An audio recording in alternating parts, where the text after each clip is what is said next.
I had been working at the company for over a decade. Every morning I walked into the office with a clear mind and determination to excel. Her name was Emily. She had joined the marketing department 2 years ago.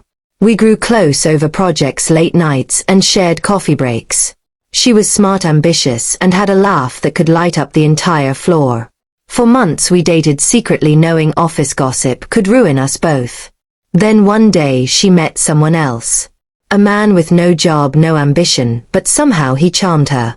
I tried to reason with her, asking why she would pick someone with nothing to offer. She simply smiled and said sometimes heart matters more than career.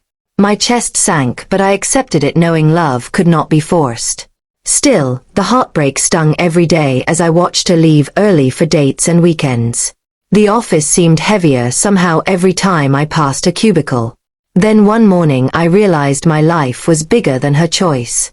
I had worked hard, achieved milestones, and earned respect among colleagues. And while she chased a deadbeat, I had a career I could be proud of.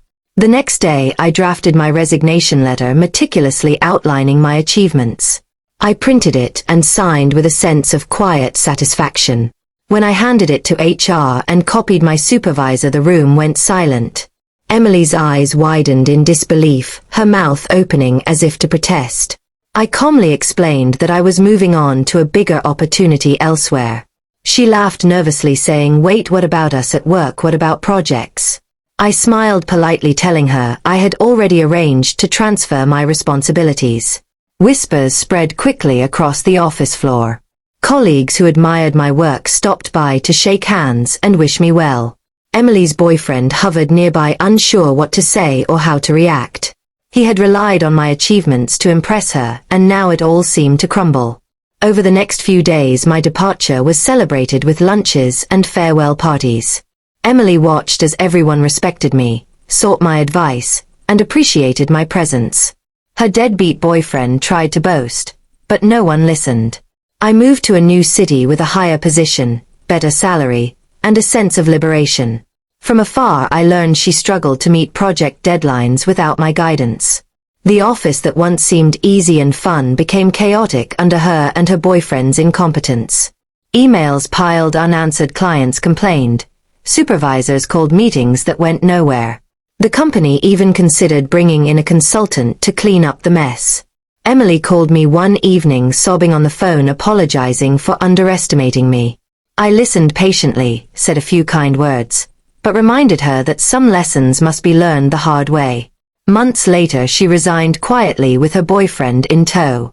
Meanwhile I flourished in my new role, leading teams, closing deals, and earning promotions. The office gossip never forgot how the one she picked over me ended up far ahead.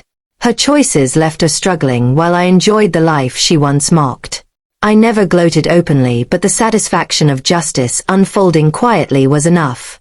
Friends told me the story of her office downfall spread like wildfire among colleagues.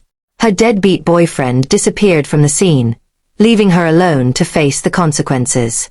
I finally realized the heartbreak I had suffered had prepared me for this moment of triumph. It wasn't about revenge, but about being prepared, competent, and self-assured. Emily's laughter that once meant so much now held no power over me. I traveled for work, invested wisely, and built networks that carried me far beyond what she imagined. Every achievement reminded me that choosing the wrong partner had consequences she could never avoid. And as I looked back one evening from the balcony of my new apartment, I smiled quietly. Because life had handed her loss and I had earned my victory through patience, skill, and quiet resilience.